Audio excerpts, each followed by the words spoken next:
Today I am again with a marvelous chapter of physics that is work and energy.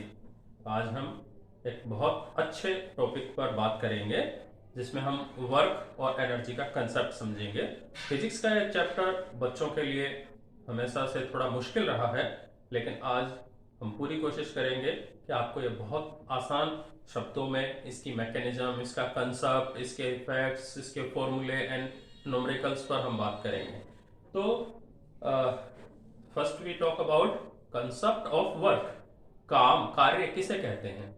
In general terms, साधारण भाषा में तो हम सोचना, देखना, बोलना, चलना, फिरना, कोई भी मेंटल एंड फिजिकल वर्क या एक्टिविटी जो है, मेंटल और फिजिकल एक्टिविटी, उसी को हम वर्क समझ लेते हैं।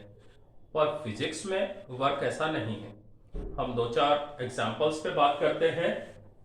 अगर किसी टेबल पे कोई बुक है और मैं उसे पुश करता हूं, तो यहां आप देख रहे हैं कि बुक है जिस पर फोर्स लग रहा है और उसका स्थान परिवर्तन हो रहा है, तो इसे विज्ञान की भाषा में, फिजिक्स की भाषा में वर्क कहा जाएगा। अगर मैं किसी ट्रॉली को धक्का दे रहा हूं या उसको खींच रहा हूं, पुल या पुश कर रहा हूं, उसमें भी आप देखते हैं कि ट्रॉली का भार होता है, उस पर फोर्स लगता है, उसका स्थान परिवर्तन होता है, वो दूर जाती है अपनी ओरिजिनल पोजीशन से, इनिशियल पोजीशन से, या मेरी ओर आती है, तो वहां भी हम इसे वर्क हुआ हुआ मानेंगे। आप देखिए यहाँ पे दो चीजें आ रही हैं। एक क्या हो रहा है, फोर्स लग रहा है, और जिधर फोर्स लग रहा है उस दिशा में ही उस वस्तु का डिस्प्लेसमेंट हो रहा है, स्थान परिवर्तन हो रहा है, स्थानांतरित हो रही है, वो दूर खिसक रही है अपनी जगह से। एक और बात करते हैं हम, पेड़ से सेब नीचे गिरता है। An apple falls from a tree, that is again work in the definition of physics. Apple ऊंचाई से नीचे गिरा, उसका स्थान परिवर्तन हुआ, तो यह एक कार्य माना जाएगा। लेकिन यहां हम एक बात करते हैं, जैसे मैंने कहा, हम किसी चीज के बारे में सोचते हैं, सोचते वक्त आप देखते हैं कि न तो उस पर कोई बल कार्य कर रहा है और न कहीं किसी चीज का स्थान परिवर्तन हो रहा है। मैं बैठे बैठे टीवी देख रहा हूं, कोई मूवी देख रहा हूं, तो वहां पे न किसी प्रकार का फोर्स है और न ही किसी प्रकार का स्थान परिवर्तन हो रहा है, तो उसे कार्य नहीं माना जाएगा। यहाँ एक थोड़ा सा मैं एक अलग यूनिक एग्जांपल लेता हूं। जैसे आप देखिए, किसी व्यक्ति ने पानी से भरी हुई बाल्टी को पकड़ा हुआ है और वो व्यक्ति चल रहा है। एक कंसेप्ट में आप ये देखेंगे, व्यक्ति ने उस बाल्टी को उठा रखा है, बल लग रहा है, लेकिन उसके हाथों में और उस बाल्टी के बीच में कोई स्थान परिवर्तन नहीं हुआ है, तो उस कंसेप्ट में इस कार्य को नहीं माना जाएगा, क्योंकि यहाँ डिस्प्लेसमेंट नहीं हुआ है, बाल्टी उसके हाथों में ही है, तो यहाँ कार्य नहीं माना जाएगा। तो अब आप समझ रहे हैं कि हम किसे कार्य माने। फिजिक्स की भाषा में हम उसे कार्य मानेंगे जिसकी दो पूर्तियां हो। In physics we have to fulfil two requirements to identify और to define what is work. पहली बात, कार्य तब माना जाएगा जब उस वस्तु पर, उस ऑब्जेक्ट पर बल लगे, कोई फोर्स लगे। जैसे आप यहां पे देखिए, इसे क्या है, ये किसी टेबल पर एक कोई ब्लॉक पड़ा है, हमने उस पर फोर्स लगाया। फोर्स लगाने पर वस्तु की यह प्रारंभिक इनिशियल पोजीशन है, यहां से वस्तु इस बी पोजीशन पर, फाइनल पोजीशन पर आती है। तो आप देख रहे हैं, इस पर बल लग रहा है, साथ में डिस्प्लेसमेंट ये यहां से यहां आ गई। तो यहाँ दो शर्तें पूरी हो रही हैं कि किसी वस्तु पर बल F लग रहा है, साथ में उसमें उसका डिस्प्लेसमेंट भी हो रहा है। तो यहाँ ये दोनों चीजें अगर किसी भी कार्य के साथ पूरी हो जाती हैं, दोनों शर्तें पूरी हो जाती हैं, तो हम इसे कार्य मानेंगे। तो हम इसको एक फॉर्मूले में भी परिभाषित कर सकते हैं। Work means W, we here use W to indicate work. तो W equals to Fs. F means force and S means displacement. यहां पे जैसे कि आप जानते हैं, हम पहले भी पढ़ चुके हैं कि फोर्स को डिफाइन करने के लिए, फोर्स के मेजरमेंट के लिए हम एक यूनिट काम में लेते हैं जिसे हम न्यूटन बोलते हैं। तो फोर्स की यूनिट है newton. And you know Newton the great physicist, महान भौतिक विज्ञानी जिनके सम्मान में बल का मात्रक, unit of the force is newton. And we know the unit of displacement S is metre. So meter, so on the basis of the formula W equals to Fs, we can use or we can identify the unit of work is Newton meter. Newton meter is the unit for work. We have another unit of work, that is joule. Again एक महान वैज्ञानिक joule, जिनके नाम पर हम कार्य की unit joule भी यूज करते हैं। अगर हम जानना चाहें कि 1 जूल कितना होगा, तो अगर किसी वस्तु पर on an object if we applied 1 newton force and we get the 1 metre displacement, अगर किसी वस्तु पर 1 न्यूटन का फोर्स लगाया जाए और वह वस्तु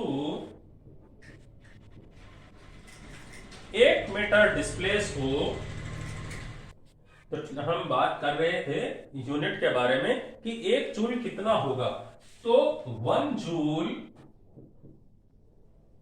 इक्वल्स टू 1 न्यूटन मीटर।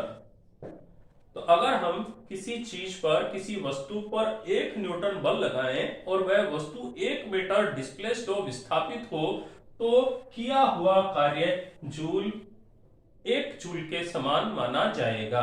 तो उम्मीद है अभी तक आपको वर्क का कंसेप्ट समझ में आया होगा। अब हम इसमें थोड़ी सी एक चीज और जोड़ते हैं। जैसे मान लीजिए आपने देखा होगा बच्चे, छोटे बच्चे, एक गाड़ी जो होती है, खिलौना गाड़ी, उस खिलौना गाड़ी को वो किसी धागे से पकड़कर खींचते हैं। तो आप ये देखेंगे बच्चा उस गाड़ी को डोरी से खींच रहा है अपने हाथों से ऊपर, लेकिन गाड़ी मूव हो रही है इधर।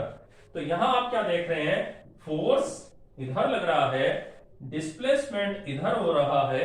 तो ऐसी स्थिति में हम W इक्वल्स टू Fs के बजाय थोड़ा सा मॉडिफिकेशन करते हैं। चूंकि यहां एंगल थीटा बन रहा है, तो वर्क के लिए हम एक काम में लेंगे फॉर्मूला Fs cos थीटा। यह उस स्थिति में काम आएगा जब डिस्प्लेसमेंट फोर्स की दिशा में नहीं है, एंगल बनाते हुए डिस्प्लेसमेंट हो रहा है। तो उस स्थिति में W equals to Fs cos theta आएगा। कोस का मान निर्धारित होता है कि वह जितने 30 डिग्री एंगल से हो रहा है, 60 डिग्री एंगल से हो रहा है, 90 डिग्री एंगल पे फोर्स लग रहा है, 180 पे लग रहा है, इसकी एक निश्चित वैल्यू होती है। उसके हिसाब से हम गुणा करके, मल्टीप्लाई करके और F और S से W की वैल्यू निकाल सकते हैं। तो यह एक कंसेप्ट है अबाउट वर्क। आपको समझ आया होगा। शॉर्ट में हम वापस इसको रिवाइज करते हैं। कार्य क्या है, वर्क क्या है। जब किसी वस्तु पर F फोर्स लगे और वस्तु में S डिस्प्लेसमेंट हो, तो कार्य work W equals to Fs होगा। तो यहां हम ये देख रहे हैं कि कार्य कब माना जाता है, जब वह 2 शर्तों को पूरा करे कि एक, उस पर बल अप्लाई होना चाहिए, फोर्स अप्लाई होना चाहिए। दूसरा, जिस ऑब्जेक्ट पर फोर्स लगा है उसमें डिस्प्लेसमेंट होना चाहिए। अगर ये दोनों पूरे होते हैं तो कार्य माना जाएगा। अब आप चाहें तो आप इसका एक स्क्रीनशॉट ले सकते हैं, इसको नोट कर सकते हैं, फिर हम आगे चलेंगे।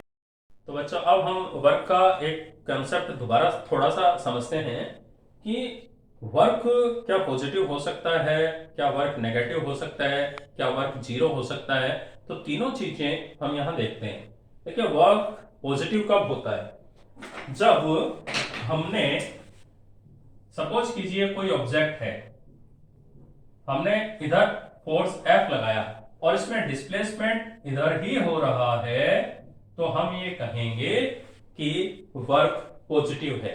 मतलब जब ये डस्टर है, ये मैंने फोर्स इधर लगाया और डिस्प्लेसमेंट इधर ही हो रहा है, तो वर्क इज पॉजिटिव। लेकिन जब कभी भी सपोज ये ऑब्जेक्ट है, इस पर हमने फोर्स लगाया बिकॉज ऑफ फ्रिक्शन या किसी अदर रीजन से, अगर डिस्प्लेसमेंट अपोजिट साइड में होता है तो work will be negative, work will be considered as negative work. अब तीसरा आता है, क्या वर्क जीरो हो सकता है?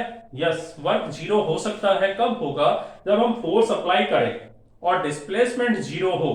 वैसे भी आपको पता है वर्क का फॉर्मूला है W equals to F S. अगर S जीरो हुआ तो force multiplied with zero will be zero.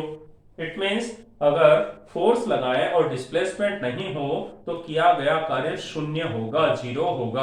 तो ये छोटा सा कंसेप्ट था about the types of work. अब हम बात करते हैं, और वर्क का कंसेप्ट हमें क्लियर होगा, फिजिक्स हमेशा क्लियर होती है न्यूमेरिकल्स से। तो हम यहाँ पर वर्क बेस्ड कुछ न्यूमेरिकल्स की प्रैक्टिस करते हैं, तो आपको वर्क का कंसेप्ट और भी अच्छे से क्लियर हो जाएगा। और कुछ बच्चों को न्यूमेरिकल्स में ही समस्या रहती है और बच्चे बोलते भी हैं कि सर न्यूमेरिकल्स कराइए फिजिक्स में। जैसे केमिस्ट्री में इक्वेशंस पे ज्यादा बच्चे चाहते हैं कि वीडियोस बने, और फिजिक्स में न्यूमेरिकल्स पे, तो हम आपको कुछ न्यूमेरिकल्स की प्रैक्टिस कराते हैं रिलेटेड टू वर्क। देखिए पहला क्वेश्चन है हमारे पास में, a force of 10 newton causes a displacement of 2 metre. मैं थोड़ा सा डायग्राम से समझाता हूं आपको कि किसी ऑब्जेक्ट पे 10 न्यूटन फोर्स लगा तो इसका डिस्प्लेसमेंट हुआ 2 metre. A body in its own direction, इसी डायरेक्शन में। तो अब हमें ये तो पता है कि जिधर हम फोर्स लगाए और उधर ही डिस्प्लेसमेंट हो तो वर्क जो होता है वो पॉजिटिव होता है। Calculate the work done by the force. बहुत इजी न्यूमेरिकल है ये। देखिए हमारे पास वैल्यू क्या क्या है। We know that the value of F is 10 newton. We know the value of displacement is 2 metre and we have to find out the work. हमें कार्य निकालना है बल का। हमारे पास वैल्यू है, डिस्प्लेसमेंट की वैल्यू है, तो हम सीधा सा फॉर्मूला लगाते हैं W equals to F S. देखिए जब बल की दिशा में ही डिस्प्लेसमेंट हो, फोर्स की दिशा में ही हो, तो सिंपल सा formula W equals to F S.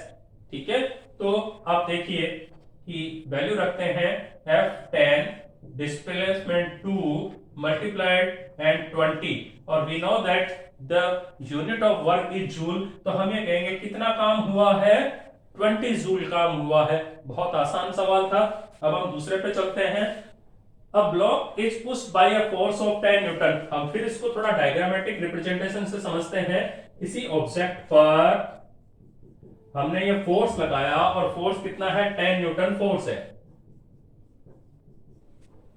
A frictional force of 2 Newton acts between the block and the surface। देखिए ये जो ब्लॉक है और ये जो नीचे सरफेस थी,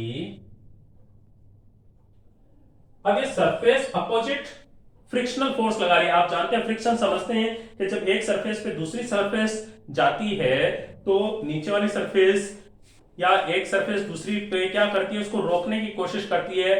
उसी को फ्रिक्शन बोलते हैं। घर्षण बल, जिसे हिंदी में घर्षण कहते हैं, तो यह इस पर जाएगा। इसीलिए आप देखते हैं कि जब किसी भारी चीज को हम खिसकाते हैं तो हमें बहुत बल लगाना पड़ता है। क्यों लगाना पड़ता है? क्योंकि नीचे की सरफेस उसको रोक रही है। जो रोक रही है वही फ्रिक्शन है। तो 2 न्यूटन का फ्रिक्शन इस पर अप्लाई है। किधर है? बल की अगेंस्ट डायरेक्शन में है।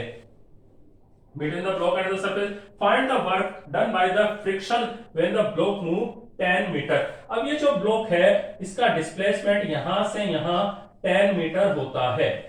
आप यहां फिर देखिए क्या हो रहा है, वर्क नेगेटिव हो रहा है। क्यों हो रहा है? फोर्स इधर लगा और इसका डिस्प्लेसमेंट अपोजिट साइड में हो रहा है, तो ये 180 डिग्री पर हो रहा है। हम यहाँ पे फॉर्मूला काम में लेंगे, W equals to F S cos theta. अब हम वैल्यूज देखते हैं हमारे पास क्या क्या है। F है हमारे पास, अभी हम केवल 2 न्यूटन फ्रिक्शनल फोर्स की बात कर रहे हैं, फोर्स अप्लाई की बात हम नहीं कर रहे हैं।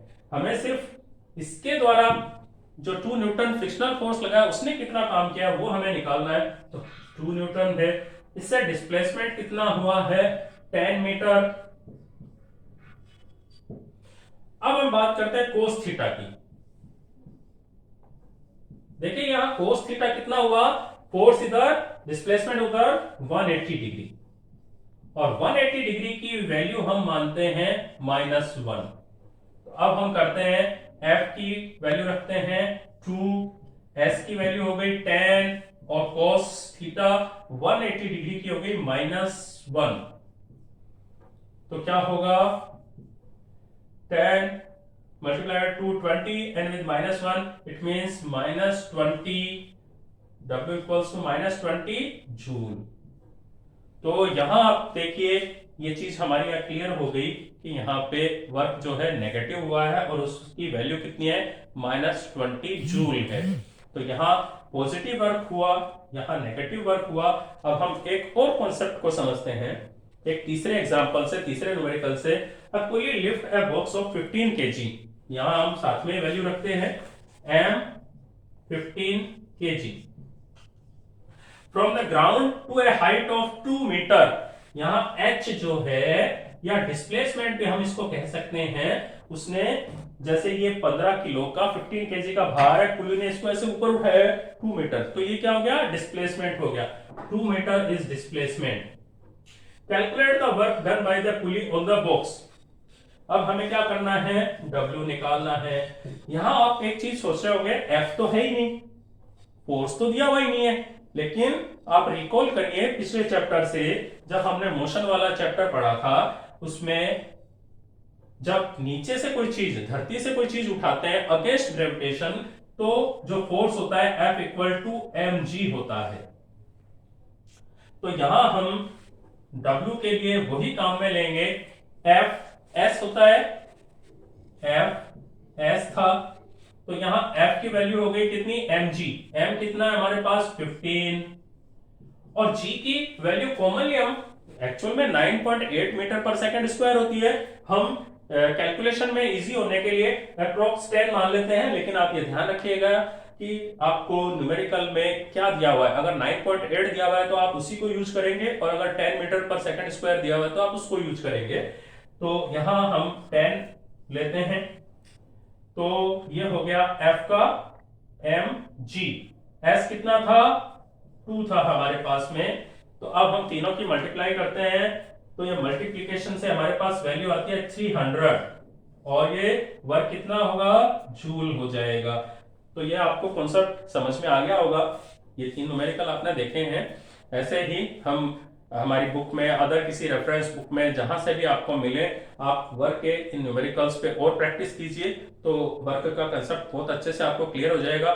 फिर भी आपको कोई दिक्कत लगे तो आप कमेंट बॉक्स में लिख दीजिए, मैं आपको उसका जवाब भेजूंगा, आपको जवाब दूंगा। तो आशा है कि आपको वर्क का कंसेप्ट बहुत समझ में अच्छे से आया होगा। थैंक्स।